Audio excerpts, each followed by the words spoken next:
Dear students, matric আৰু এইচএছৰ পৰীক্ষাত এইবাৰো পূৰ্বৰ দৰে অব্যাহত থাকিব গ্ৰেছ মাৰ্ক আৰু মডাৰেশ্যন সিস্টেম যাৰ জৰিয়তে বহু ফেইল কৰা শিক্ষাৰ্থীসকলেও পাছ কৰিবলৈ সক্ষম হ'ব কিন্তু প্ৰশ্ন হৈছে কোন কোন পৰীক্ষাৰ্থীক দিয়া হ'ব এই গ্ৰেছ মাৰ্ক এটা বিষয়ত সৰ্বোচ্চ কিমান গ্ৰেছ মাৰ্ক দিয়া হ'ব এই গ্ৰেছ মাৰ্ক কোন কোন বিষয়ত প্ৰদান কৰিব সেৱা আৰু শিক্ষা সংসদে এমআইএল বিষয়ত গ্ৰেছ মাৰ্ক দিয়ে নে নাই ইয়াৰ লগতে মডাৰেশ্যন সিস্টেমটো কি এই সকলো বিষয়ৰ ওপৰত কথা পাতিম তো আপোনালোকে যদি চেনেলটো সাবস্ক্ৰাইব কৰা নাই প্ৰথমতে সাবস্ক্ৰাইব কৰি লওক যাতে এনে ধৰণৰ জৰুৰী খবৰ কেতিয়াও মিছ নহয় এতিয়া আপোনালোকে স্ক্ৰিনত প্ৰত্যক্ষ কৰিছে এখন 2019 চনৰ মেট্ৰিকৰ মাৰ্কশিট যিখনত আপোনালোকে ক্লিয়াৰলি দেখা পাব যে এই শিক্ষাৰ্থীজনে এমআইএল এছামিজ বিষয়ত 3 নম্বৰ গ্ৰেছ পাইছে তেওঁ লাভ কৰিছিল 27 নম্বৰ কিন্তু পাছ কৰাৰ বাবে প্ৰয়োজন হয় 30 নম্বৰৰ তো তেওঁক 3 নম্বৰ গ্ৰেছ দিয়া হৈছে ইয়াৰ অৰ্থ হৈছে গ্ৰেছ মাৰ্ক যিকোনো 3টা বিষয়ত দিয়া হয় এইটো এমআইএল হোক বা বাকি অন্য যিকোনো বিষয় হোক মই এইটো এই কাৰণে কৈছো আপোনালোকে হয়তো বহু ভিডিঅত দেখিছে যে গ্ৰেছ মাৰ্ক এমআইএলত নিদিয়ে এনে ধৰণৰ কিন্তু কোনো কন্ডিশন নাই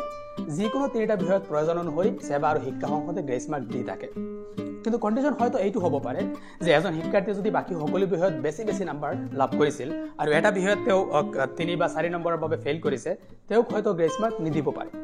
ইয়াৰ কাৰণ হৈছে মই কিন্তু আজিলৈকে এনে ধৰণৰ কোনো মাৰ্কশিট দেখা নাই যে এজন শিক্ষাৰ্থীয়ে বাকি বিষয়ত 70 75 80 এনে ধৰণৰ নম্বৰ পাইছে আৰু এটা বিষয়ত তেওঁ 27 পাইছিল 3 মাৰ্ক গ্ৰেছ দি উত্তীৰ্ণ কৰোৱা হৈছে এনে ধৰণৰ কোনো মাৰ্কশিট দেখা নাই মই কিন্তু এনে মাৰ্কশিট দেখিছো যত এজন শিক্ষাৰ্থী বাকি বিষয়ত ভাল নম্বৰ পাইছে কিন্তু এটা 30 পাইছে তো মই ভাবিছো হয়তো এইটো এনে হ'ব পাৰে যে এইজনে হয়তো 30 তকৈ কম পাইছিল কিন্তু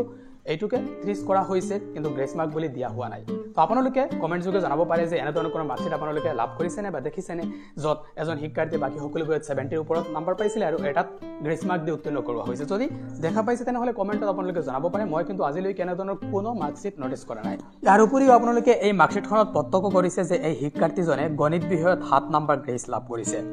কিন্তু প্ৰশ্ন হৈছে এটা বিষয়ত সৰ্বোচ্চ 5 নম্বৰ গ্ৰেছ দিয়া হয় তো কেনেকৈ তেওঁ 7 নম্বৰ পালে ইয়াত হয়তো হ'ব পাৰে যে এই শিক্ষাৰ্থীজনক মডাৰেশ্যনৰ জৰিয়তে মাৰ্ক দিয়া হৈছে মডাৰেশ্যনটো হৈছে নৰমেলাইজ কৰাৰ এটা পদ্ধতি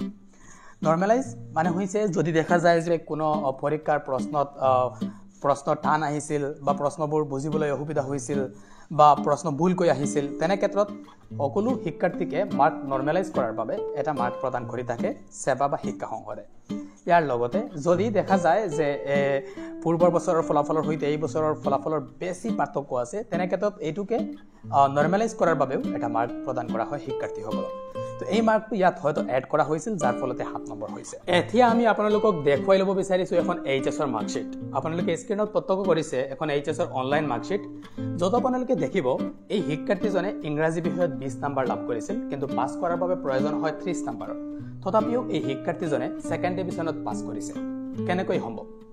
ইয়াত হয়তো হ'ব পাৰে এই শিক্ষাৰ্থীজনক 10 মাৰ্ক এক্সট্ৰা দিয়া হৈছে গ্ৰেছ মাৰ্ক আৰু মডাৰেশ্যন মিলাই তো ইয়াৰ অৰ্থ হৈছে এজন শিক্ষাৰ্থীয়ে গ্ৰেছ মাৰ্ক আৰু মডাৰেশ্যনৰ জৰিয়তে এটা বিষয়ত সৰ্বোচ্চ 10-15 নম্বৰলৈকেও পাব পাৰে কিন্তু মডাৰেশ্যনটো সকলো ক্ষেত্ৰত প্ৰযোজ্য নহয়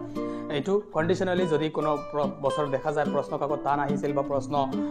বুজিবলৈ অসুবিধা হৈছিল প্ৰশ্ন ভুল আহিছিল বা পূৰ্ব বছৰৰ ফলাফলৰ সৈতে এই বছৰৰ ফলাফলৰ সমতা বজাই নাছিল তো এই সমতাটোকে বজাই ৰখাৰ বাবে মাৰ্ক প্ৰদান কৰা সকলোকে এই মাৰ্কটো দিয়া হয় মডাৰেশ্যনৰ মাৰ্কটো সকলোকে দিয়া হয় যাতে ফলাফলটোকে নৰমেলাইজ কৰা যায় এনে ক্ষেত্ৰত এই মডাৰেশ্যনৰ মাৰ্কটো দিয়া হয় কিন্তু গ্ৰেছ মাৰ্কটো যিসকল শিক্ষাৰ্থীৰ প্ৰয়োজন বা যিসকল শিক্ষাৰ্থীয়ে পাছ কৰিব পৰা নাই এই সকল শিক্ষাৰ্থীকে পাছ কৰাই দিয়াৰ বাবে এই মাৰ্কটো দিয়া হয় এটা বিষয়ত সৰ্বোচ্চ গ্ৰেছ মাৰ্ক 5 নম্বৰলৈকে দিয়া হয় আৰু ম্যাক্সিমাম 3টা বিষয়ত গ্ৰেছ মাৰ্ক প্ৰদান কৰিব পাৰিব সেৱা আৰু শিক্ষা সংসদে অৰ্থাৎ 5-3 গুণ 15 নম্বৰলৈকে অকল গ্ৰেছ মাৰ্কৰ জৰিয়তে এজন শিক্ষাৰ্থীয়ে লাভ কৰিব পাৰে এয়াই আছিল আপোনালোকৰ বাবে মেট্ৰিক আৰু এইচএছৰ গ্ৰেছ মাৰ্ক আৰু মডাৰেশ্যনৰ ওপৰত এটা শৰ্ট ভিডিঅ আশা কৰিছো আপোনালোকে ইয়াৰ পৰা অলপ হলেও বুজিব পাৰিছে ইয়াৰ পিছতো যদি আপোনালোকৰ কিবা কনফিউজন থাকি যায় তেনেহলে আপোনালোকে কমেন্ট যোগে জনাই দিব পাৰিব thank you thanks for watching